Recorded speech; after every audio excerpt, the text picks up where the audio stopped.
Hello and welcome to Whiskey Resource. My name is Mark and this is another review. And today I'm doing a review of a Speyside whiskey. It's this one here. It's the, I can never pronounce these things, Allt-A-Bhainne, however. It is a non-age statement single malt whiskey that is produced by the Chivas Group, who are owned by Pernod Ricard. Bottled at 40% ABV. It is chill filtered. It has been colour adjusted. It is a sweet peat Speyside whiskey. Retailed because you can't actually find this anywhere anymore, and I've got a little bit left. I've had this bottle for a while. It retailed for about £31.90. Prices are a bit sketchy because it's out of stock. If you go to the website, the list Sainsbury's, Tesco's and Amazon as being retailers, although at one point Masters of Malt and the Whisky Exchange did sell it, but everybody's out of stock, so maybe they're doing a revamp, who knows. It's advertised as it's been a mixing whiskey, so this is kind of geared up as being Chivas's competition to Diageo's Hague, the single grain whiskies, although this is a single malt. On the label, oddly, it says it's just enough peat to start a fire, and that back in the 70s they said that you shouldn't mix peat with a Speyside. That smokiness and sweetness couldn't work, but we followed our nose and started distilling whiskey our way, and it's a sweet peated whiskey. Allt-A-Bhainne. I'll leave the bottle there so it's slightly in shot. And in terms of cask maturation, we don't know. Based on the flavours that I'm getting from this, I would say that it is an ex-bourbon.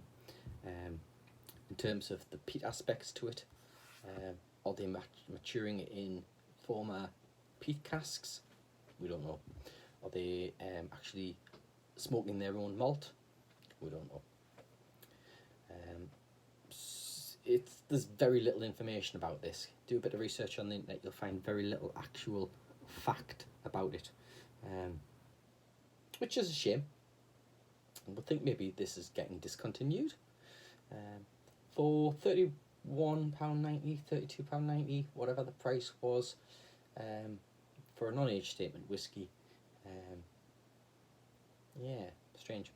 Anyway, on to the tasting, and we'll see how we get on with it. So, it is sweet.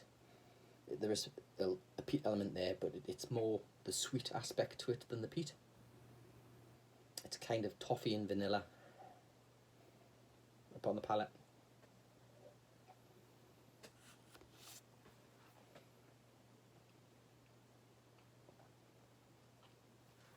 It's very much the same story. It's apple and honey and vanilla and toffee and peat. And the peat, it adds a nice sweet layer to it with the sweet character of the Speyside, but it's not heavy sweet peat, it's not heavy peat, it's not heavy smoke. It's there. If you're not used to peat, it might be overwhelming.